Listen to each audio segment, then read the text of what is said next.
Are you familiar with the concept, the paradox of tolerance? This is a philosophy by Karl Popper, and it was outlined in 1945.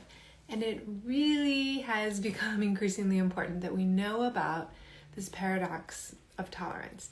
And if you're here inside the Modern Creative Woman and you're watching today, I know that you value tolerance, right? Like, we can do better than that. We can value inclusivity. We can value the dignity and sacredness of every single person.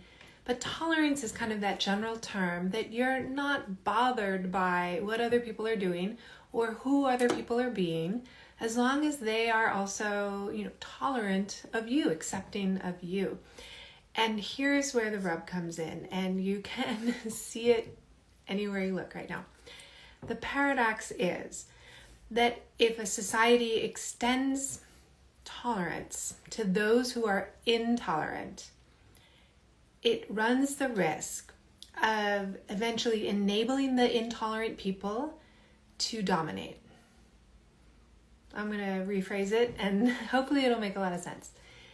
If a society keeps extending tolerance to people who are intolerant of others, who are intolerant of all kinds of diversity and ways of living, then those intolerant people, we run the risk of those intolerant people coming to dominate the society.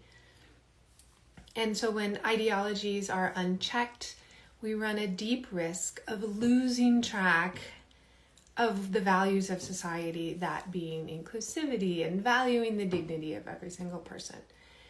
And so I want you to think about this idea, the paradox of tolerance, and figure out how you can use that lens to understand what you're seeing in the news.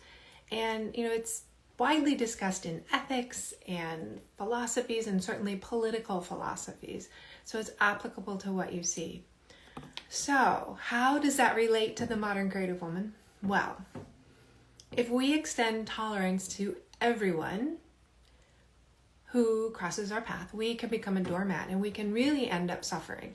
If we extend tolerance to everyone and we do it without clear boundaries, again, the doormat, and we overextend ourselves, we want to be tolerant and include everyone in our own personal giving, then we'd go broke. So the idea of the paradox of tolerance is really a social situation, and it's about institutions and societies and communities working together to promote the idea of tolerance and discourage the idea of intolerance. You, as a person, have to have, boundaries so that you don't end up running yourself ragged. I know when my son was little, I would see other moms volunteering for every single activity. They became exhausted. They were barely taking care of themselves because they were giving more than they actually had. I know a lot of the students that I supervise work in nonprofit agencies, and they can burn out very, very quickly because an agency will continue to ask more and more, see more clients, do more paperwork, do more presentations, more. So there is a system that demands more. And in my own personal life, thinking about being able to say no to other people when I'm unable to give or help, and it's a boundary. So these are two very different concepts. The paradox of tolerance is about society. It's really focused on systems and how we can fight back against intolerance. And it requires having a certain amount of skill at pushing against intolerance. So that paradox of tolerance will really help you when you're reading the news. Okay.